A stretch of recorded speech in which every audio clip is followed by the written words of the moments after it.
So I'm Rob Means. I'm representing LoopWorks. We are trying to build some smart transit in the area around the BART Transit Hub and the Great Mall that's across that, at that point, 12 lane roadway called Montague Expressway. And it's really a small vehicle. So we're dealing with a small vehicle here. It's kind of like you take a regular car, but you cut off the trunk in the back and the hood in the front, and you're just left with the passenger cabin. Uh, and if you take out the front seats and you just leave in the back seat, or and with a couple of what we call jump seats that fold up when they're not in use, so you can actually carry about 4 people in one of these cabins that is in turn attached to what we call a bogie down here in the guideway, which is about 3 feet by 3 feet in size. So it's a relatively small. Rob, are you trying to share something? Go ahead. No, I'm asking. I don't see anything. That's why I'm asking. I can see what Oh, Rob is sharing. sorry, I got the wrong one. There I we can go. see it too. I see Okay, it. thank you. The wrong Zoom window in the wrong place. So the bogie that is down here actually has the stop and go, the smarts, the sensors, and all that stuff is really happening down here inside the guideway. And this cabin is attached to it, and I'll just call the combination of the two a cab as we go through this. Um, the this doorway actually slides back, as you can see here. The roof is slid back over this way, so that makes it easy to walk in, bring in your bicycle stroller in this case, and your micro person, and just sit down and select the destination, and you're on your way. And in some ways, you could liken it to a horizontal elevator, where you just walk in, tell it where you want to go, and you go there. Only unlike an elevator, you don't stop at intermediate stops, because you don't. It's one of the wonders of this system. So let's do this. So what people want is what PRT does. And like the automobile, for example, it's always there for you when you need it. It's personal, a personal cab that's safe, clean, and convenient. Unlike a personal automobile, however, anyone can use it because it's easy to use. You just get in, select your destination, and go. Another very nice feature that puts it separate from the cars is that it's on time all the time, because it's running around at a non-stop speed of 30 to 40 miles per hour average. So specifically what it is cabs on elevated guideways that bypass offline stations to provide nonstop travel 24/7. And when we're talking about these cabs, the lightweight nature of these is really key to keeping the cost down of the elevated guideway, which could and generally is just a huge cost factor for mass transit systems. But specifically, we're talking about, say, a Camry. This year's model Camry weighs about 3,000 pounds. But these cabs, that's the passenger cabin and the bogie that is attached to, the combination weighs roughly 1,000 pounds, or 1/3 as much. Running on elevated guideways, so you're not interfering with ground level traffic, hitting dogs, kids, past other cyclists and whatnot. The offline stations allow cabs to just bypass them and provide nonstop travel for the users. And that comes 24/7 because it's computer controlled. We're talking about 12 stations, so we're going to be pretty well providing access in that area around the BART Transit Center and provide easy access to it. Now, if I had a bit more time, I'd go ahead and run this 3-minute video. I recommend that you go to milpitasprt.com. there on the home page is a link to this video and accompanied by a link to a number of videos. I think there's 6 or 8 of them. Why do I feel I missed a slide? Okay, I'm just going to live with it. Here we are. So this is the actual layout that we have proposed. We're going to be starting down here at the bottom with this small, what we call a mini loop. It's about 1.5 miles long with 5 stations. One, of course, will be here at the BART Transit Center. If things go well with that, as we anticipate, then we're going to add on another 7 stations and a longer loop that serves this area, which is a lot of industrial and office park area. Housing in this area, the north end of the Great Mall, the LRT station here, this entire section of town that's been kind of isolated called the Pines. They'll have a stop that they can access and get them easily and quickly over this railroad track and creek and into the BART station here. Now, the area that we plan on covering here is about 1.4 miles square. And running the numbers, we're anticipating in excess of 7,000 trips per day provided by this PRT system in that area. But that's not the end of it. And this is where things could get really exciting, because PRT, according to studies, and we've got a series of studies that have been conducted on all these various places below here. But according to the studies, it's likely to produce a ridership boom for the existing transit, so that the cumulative total of LRT, BART, and the buses will effectively double or more, depending on by adding PRT to the mix. So they did a study in Prague, for example, and they say 1x is what we've currently got. And if you add PRT, we're going to basically double that to 2x. But in Daventry, which actually has a public ridership level that's closer to what we experience here in Santa Clara County, they're expecting a 5-fold increase in the use of public transit, while Coper is expecting a 15-fold increase. Now, we don't know how much our PRT system is going to impact ridership on the other transit systems, but we will find out, because it's one of the things we're going to measure as we go along. And I anticipate it's probably going to be between doubling and a 15-fold increase. That gives me a lot of elbow room. The Transportation Committee's mission, it was as though it were written for PRT to promote the most cost-effective, equitable, least polluting, and least sprawl-inducing transportation possible. And PRT scores high on all of these factors.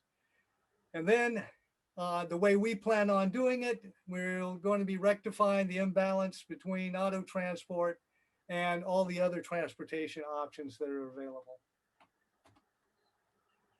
Current project status, we've accomplished quite a bit so far. Our business plan is in place, over 100 pages of details, bylaws have been approved, the website is up, and very informative.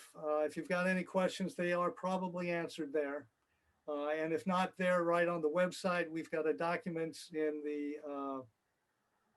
documents list in one of the sections that gets into much more detail. We've incorporated with the state. We've submitted our first grant applications, and we've recruited president, secretary, and treasurer, and enrolled members. The place where we have not experienced outstanding success is with the city council here in Milpitas. So our current strategy is to continue building public support, and that may look like enrolling more members. It may look like endorsement letters. It may look like getting money in for the project. We've gotten to the Q&A section here pretty much. Often questions are, how quick is it? We're looking at an average speed of 30 miles per hour, which means that you can get to any of the 12 stations in less than 6 minutes. Although we're looking at a 5 to 7 year horizon for how soon this system will be up and running, if we get some support early on, we could shrink that time and actually make PRT a factor in reducing our CO2 emissions before it's too late. The user fare. One of the things we're trying to accomplish is equity in our area. And this is one way to do it, by providing service for basically free. Obviously, the operating costs will be handled elsewhere. And if you go to the financing section on our website, you'll see how we plan on doing it. Who owns it? LoopWorks will actually be the owner of it. It's a mutual benefit corporation that effectively creates a governance system that maintains community control. If you'd like to support us, get in where you fit in. Write a letter of support, lobby the Milpitas council members. We heard earlier from John Cordes that the council members like to actually listen, or at least make time to listen to Sierra Club members. And if you've endorsed any of our council members in the past, you may want to have a word with them. Currently, we feel that we're getting support from Karina Dominguez and getting resistance, particularly from Mayor Tran. And the others are less easy to read, but well, actually, Vice Mayor Carmen Montano has come out and said that she doesn't think that this PRT system is possible. So I would count her as a no also. Become a community member. So for folks inside Milpitas, it's a $100 entry fee. For folks outside, it's $1,000 plus approval by the board. But you would be not the first if you wanted to become a outside the Milpitas community member. And then, of course, foundation members that contribute $60,000 or more to the effort will be members that can vote on the foundation director that is on the board of directors.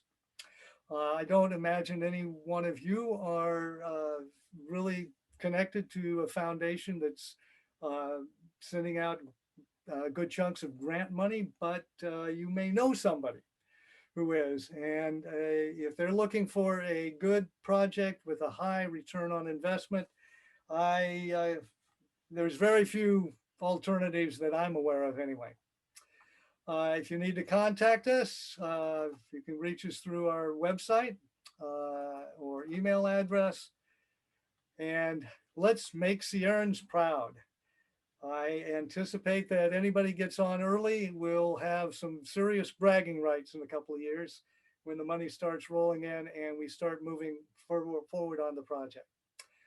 So unless somebody wants to talk about these slides, or I can, well, maybe I'll just leave this up in case you do and answer any questions that you may have.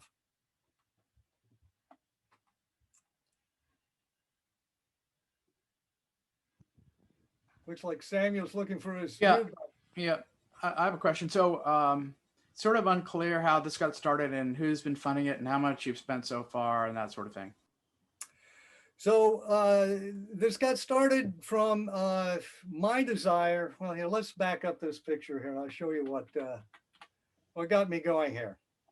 So I live up over in this area in the upper right corner, basically, and we have a street called Yosemite that comes down to here, but does not cross the railroad tracks here, which, oh, by the way, now is the BART tracks also. And for over 20 years, we've been trying to get an overcrossing there. We've had it on a number of documents.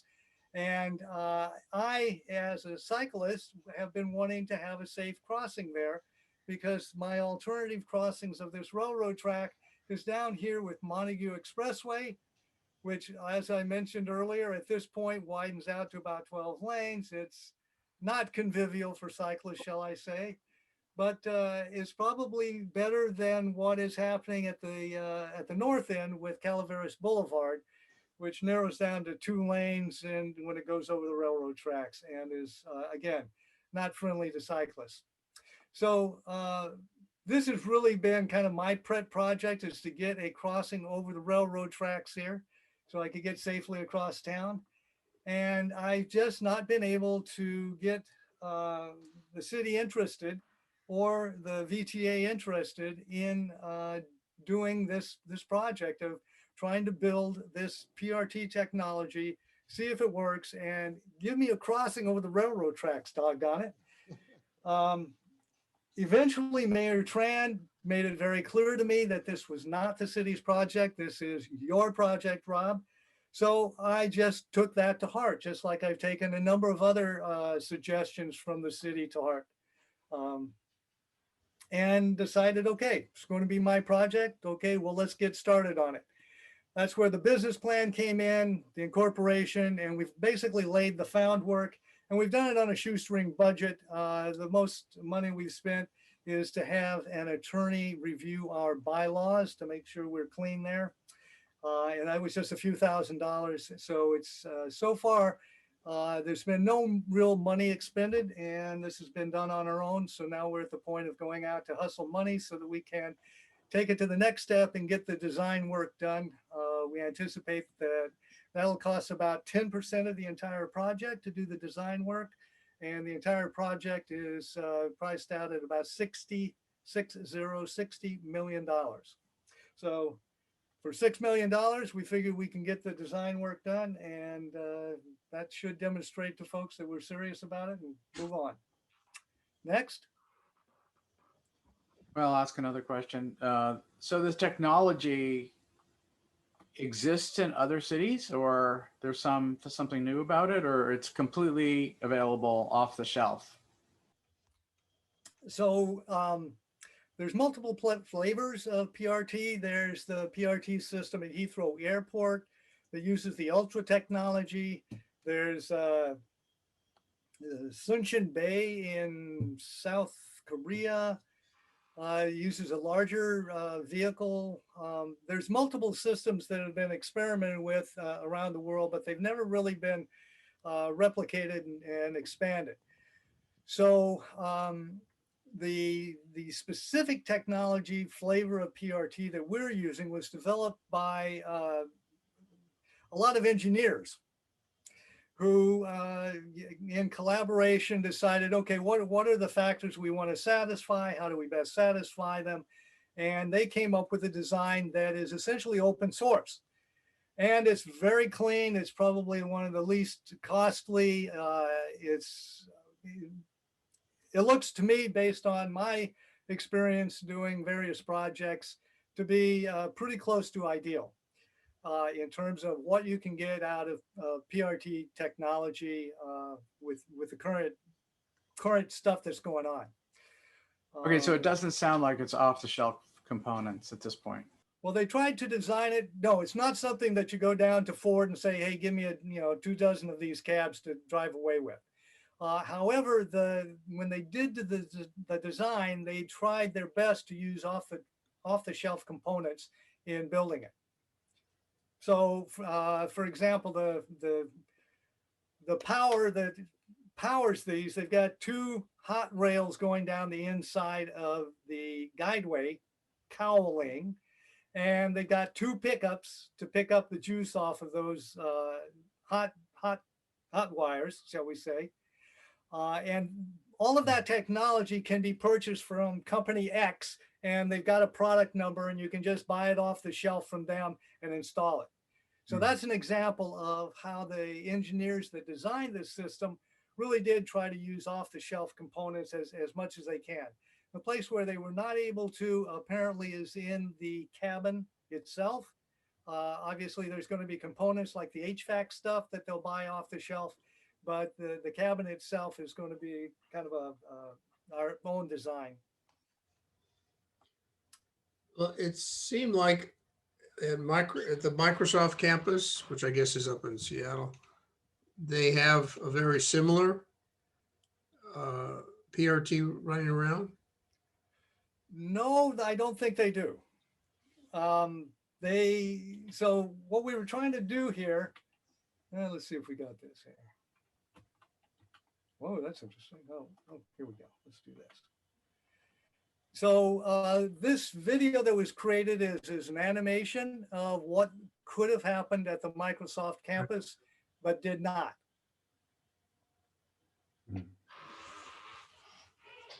Do you know something I don't? No. Okay.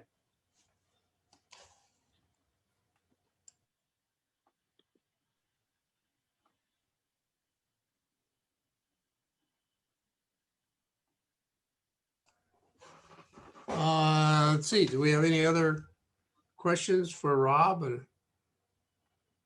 I have a Yeah. question. Couple hands are up, yeah. There you are. So Brett, it looks like you're at the top of the list. Why don't you go first? Your mic's Oh, open. Mike was ahead of me, and Molly may have been ahead of both of us. I don't Yeah, who know. knows? Go ahead, Molly. I was just wondering if there are any other cities that are trying this. Not in the US and not for one of interest.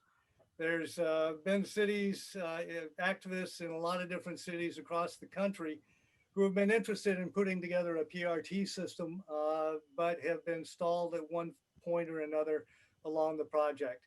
I'm thinking that the fact that nothing like this has been built in the United States in the last 45 years is an indictment of our systems of doing things. Our private for-profit system hasn't made it happen, and our governmental system has not made it happen. So I'm I'm hoping, expecting that this kind of middle area between totally public owned and totally private owned, this mutual benefit corporation that we're creating, will be able to pull this off where those folks simply haven't done it. Does that answer your question? Yeah, it does. Thank you.